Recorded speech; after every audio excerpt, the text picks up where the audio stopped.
Vemos los marcadores genéticos. Marcadores genéticos son, por ejemplo, genes o regiones del ADN que nosotros podemos identificar y podemos ver qué alelo existe en cada individuo. Los marcadores genéticos más fáciles de detectar son los morfológicos, pero también son escasos. Vamos a ver algunos ejemplos. Las isoenzimas se han utilizado. Estas no son directamente el ADN, sino son proteínas, pero que sí tienen una herencia relativamente sencilla y son fáciles y baratas de detectar. Los RFLPs ya es ADN. Es un poco compleja la forma de detección, pero son bastante útiles y se pueden usar para paternidad. Los rapids, estos los vamos a ver básicamente por historia, ya no se utilizan. Sin embargo, hay algunos artículos publicados con ellos y tienen algunas ventajas. Los microsatélites son bastante empleados porque la herencia es relativamente sencilla y son codominantes. Los SNPs también son codominantes, también han sido ampliamente utilizados, pero estos dos últimos requieren de conocimiento del genoma de las especies.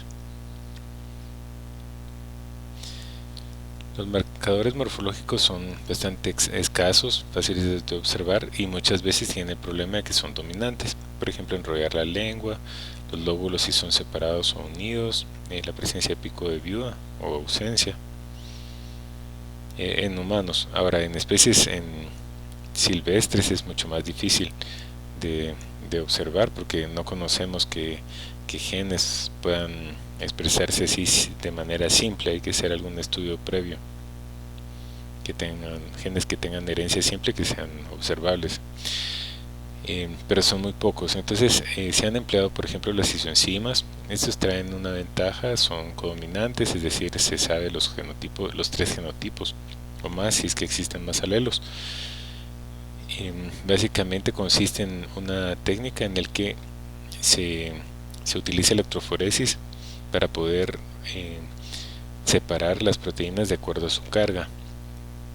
Cualquier diferencia en carga de las proteínas puede ser debida tanto a la estructura como a, digamos que fueran loci distintos, como que dentro de un solo locus fueran distintos alelos y simplemente tengan algún aminoácido cargado de diferencia. Entonces, si las dos isoenzimas son alelos del mismo locus, se denominan aloenzimas. Y en este caso aquí tenemos un solo locus, tenemos individuos, cada uno de los carriles corresponde a un individuo. Unos individuos son homocigóticos para el alelo que corre rápido, otros para el alelo que corre lento.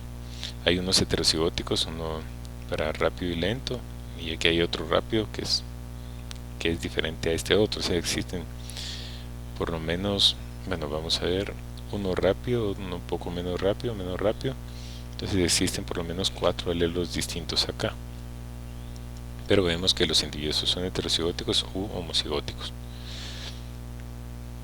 ¿Cómo se hacen las isoenzimas? La matriz que se utiliza en la electroforesis es almidón, entonces se hierve a una concentración adecuada. Además el almidón es un almidón especial para que dé una corrida uniforme. Luego se colocan las muestras. Las muestras son extractos, pueden ser tan simples como un insecto, se destripa en agua destilada y después se mojan estas mechas de papel filtro y se van colocando una después de la otra. Este es el gel, con un cuchillo se abre o un escalpelo, se separa y ahí se van colocando las muestras. Luego la electroforesis, se utilizan estos paños de cocina para conectar estos recipientes con el amortiguador. De hecho, el gel el mismo se hace en amortiguador, y acá están en estos recipientes se encuentran los electrodos. Entonces va a correr hacia el electrodo positivo, porque usualmente el pH que se utiliza permite que las proteínas estén cargadas negativamente. y una vez se separan, el mismo gel puede ser utilizado para varias enzimas al mismo tiempo. Lo que se hace entonces es partirlos así a lo largo, es como estos rebanadores de queso, se pasa un hilo a lo largo del gel y se separan rebanadas muy delgadas. Cada una de las rebanadas puede emplearse para revelar distintas enzimas. Luego se agregan una serie de químicos que permite que donde exista cierta capacidad catalítica específica de una enzima, que aparezca un color. Entonces se forma una reacción que permite que se produzca un color. Entonces, por ejemplo, acá tenemos la reacción para el alcohol deshidrogenasa, acá la isocitrato deshidrogenasa, por poner ejemplos de distintas enzimas. Entonces, donde en este gel, donde haya una banda con esa enzima, va a aparecer un color. Entonces se colocan estos reactivos, se incuba y luego aparecen las bandas, que pueden ser interpretadas, como se sabe qué individuo hay en cada carril, entonces se puede saber si son homocigóticos o heterocigóticos y se toma una fotografía. Con las isoenzimas, no todas las isoenzimas son tan sencillas, hay unas que son monoméricas, es decir, es solamente se produce un polipéptido, y este polipéptido es el que tiene la función enzimática. Hay algunas que tienen más de un polipéptido, que son las diméricas, triméricas, etc. Aquí tenemos una dimérica en la que los homocigóticos para el alelo lento y para el alelo rápido aparecen con una banda, pero los heterocigóticos aparecen con 3 bandas. Aquí lo que ocurre es que se forman los polipéptidos por separado y después se unen en pares, entonces se unen al azar en el citoplasma. Entonces en el heterocigótico, cuando se unen al azar los dos lentos, pues aparece una banda, los dos rápidos aparece otra banda, y cuando se unen un lento y un rápido aparece una banda en medio. Para verlo más sencillo, tenemos la enzima monomérica, el alelo lento para el mayúscula K, el alelo rápido para el minúscula K, y el heterocigótico con 2 bandas. La dimérica sería el homocigótico siempre con una banda lenta, el homocigótico una banda rápida, y el heterocigótico que tiene la lenta, la rápida y una en medio. Y si ponemos, por ejemplo, que las unidades son A o B, entonces para esta lenta tendría las dos unidades iguales, AA, la rápida tendría la BB, que sería igual a esta, y la de en medio tiene una banda lenta y otra rápida, AB. Entonces acá, como ejemplo, ¿cuántas bandas se encontraría un gel de un heterocigótico para una enzima trimérica? Y acá vemos aparecen 4 bandas. ¿Por qué? Porque aquí se tienen que unir tres unidades en el citoplasma. El heterocigótico, sabemos que la mitad de los polipéptidos van a ser A y la otra mitad B. Entonces se pueden unir 3A, 2A y un B, una y 2 Bs quedaría más rápido, y los 3 Bs que sería la más rápida. Entonces por eso da 4 bandas. Ya sí, cuesta un poco, y hay otros patrones que son muy difíciles de interpretar. Entonces siempre hay que tomar en cuenta que para poder interpretar, lo ideal es tener isoenzimas que sean monoméricas, pero que pueden haber otros casos más complejos. Muy bien, los RFLPs. Esto sí es con el ADN propiamente. Nosotros extraemos el ADN y luego lo sometemos a una digestión. Bueno, además esto de RFLP se refiere a polimorfismos de longitud de fragmentos de restricción, o sea que obtenemos estos fragmentos de restricción y esperamos que puedan haber polimorfismos, es decir, en unos individuos son más largos y en otros más cortos, y por eso es que funcionan como marcadores genéticos. Luego se realiza una electroforesis, pero si el genoma es muy grande, acá vamos a tener una infinidad de bandas en las que aparecen como un barrido, no se puede distinguir. Entonces para eso es necesario utilizar lo que se llama una sonda. Pero antes de utilizar la sonda, tenemos que transferir este ADN a una membrana, que es la que podemos someter a la sonda. Entonces lo que se hace es transferir este ADN a una membrana. Esto se utiliza como papel absorbente, entonces deja pasar un líquido a través del gel para que vaya quedándose en esta membrana. De hecho se fija en la membrana, ya sea con calor o con luz ultravioleta. Entonces ya una vez el ADN está en la membrana, ya lo podemos meter en una solución donde se encuentra la sonda. Una sonda básicamente es como algo que nos va a ir a permitir saber en dónde están las bandas de interés. Entonces, por ejemplo, nosotros estamos interesados en una región del ADN o en varias regiones que tienen la secuencia repetida AT, que sería un microsatélite. Entonces vamos a agregar una sonda complementaria que sería TATA. Lo vamos a agregar a esta solución. Esta sonda está marcada radioactivamente, entonces donde se encuentre con la secuencia complementaria, ahí se va a pegar y va a dejar la radioactividad ahí. Después se lava todo esto y entonces ya tenemos nuestra membrana con la sonda adherida, pero no la podemos ver hasta que no coloquemos una placa, una película fotográfica de las que se usan para rayos X y luego lo revelemos. Entonces donde esté la región complementaria a nuestra sonda van a aparecer bandas. Entonces esto de hecho era el método antiguo que se utilizaba para estudios forenses, utilizando el ADN. Ahora se han utilizado otras formas que son un poco más prácticas y no usan radioactividad. Y tenemos entonces un video que explica este procedimiento. Y acá tenemos un ejemplo.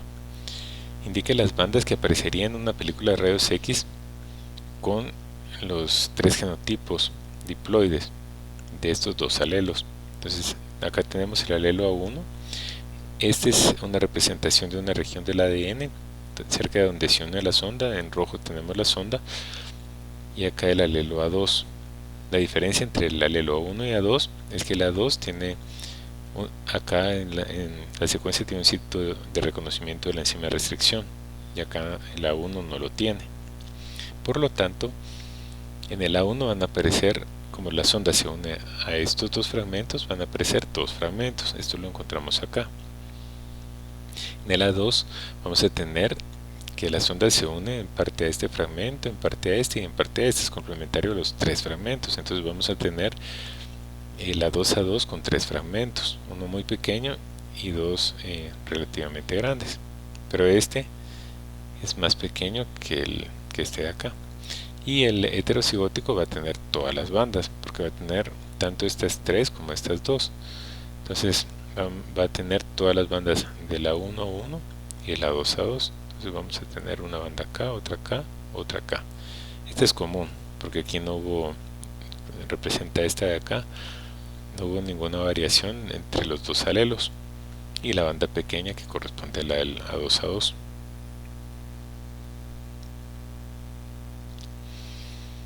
Los rapids, ellos, bueno, es básicamente porque se estudian históricamente. El problema que tuvieron es que no son reproducibles. Si vamos de un laboratorio a otro o lo hacemos en días distintos, a veces las bandas cambian, entonces eso no da mucha confianza para poder hacer estudios. Sin embargo, sí existen artículos publicados. De hecho, tenemos algunos en nuestra institución y se refiere a una ampliación aleatoria de ADN polimórfico. Aleatoria en el sentido de que se va a ampliar regiones de todo el genoma, de todos los cromosomas. Lo único es que no es que siempre cuando debería ampliarse a las mismas regiones.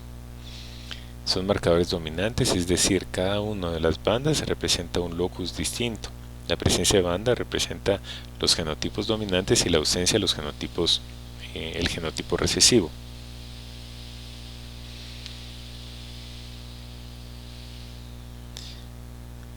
Tenemos acá un ejemplo en el que aparece aparece una amplificación utilizando los rapids. Aquí tenemos un alelo en el que vamos a hacer, realmente es una reacción de reacción de cadena de la polimerasa, la PCR.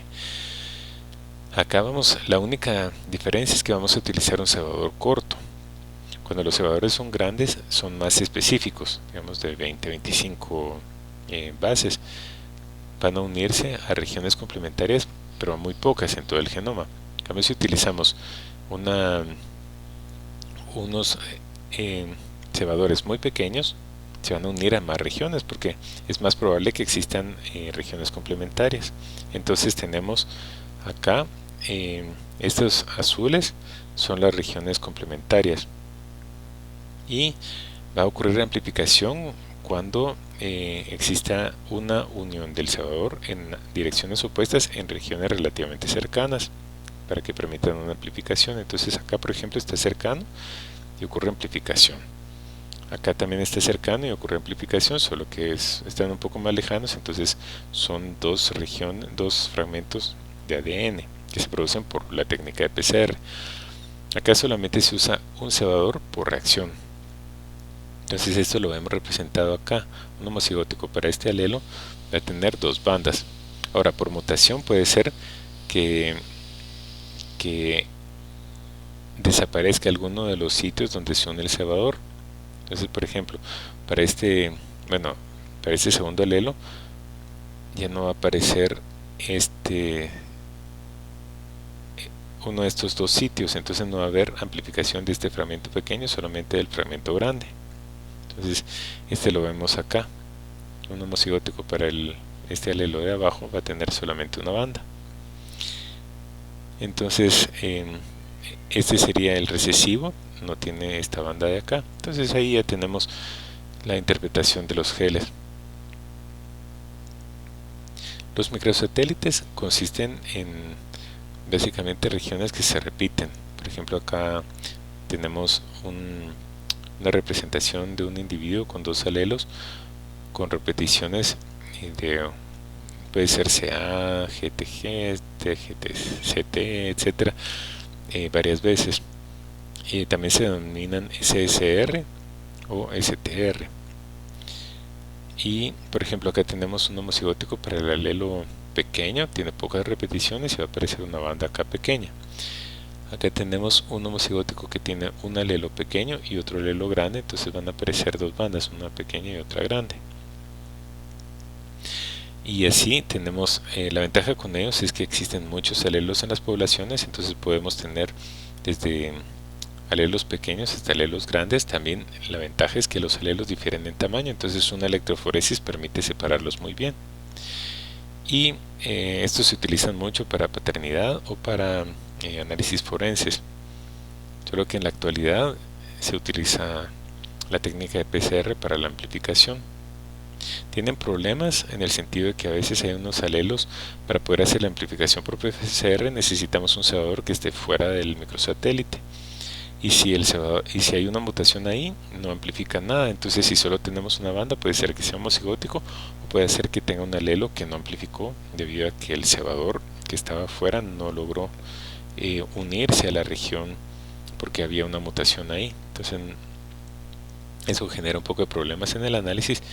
Y el otro es que mutan muy rápido, pero por otro lado son codominantes, es decir, se sabe los genotipos de los tres tipos, de los homocigóticos y los heterocigóticos, lo cual es muy ventajoso.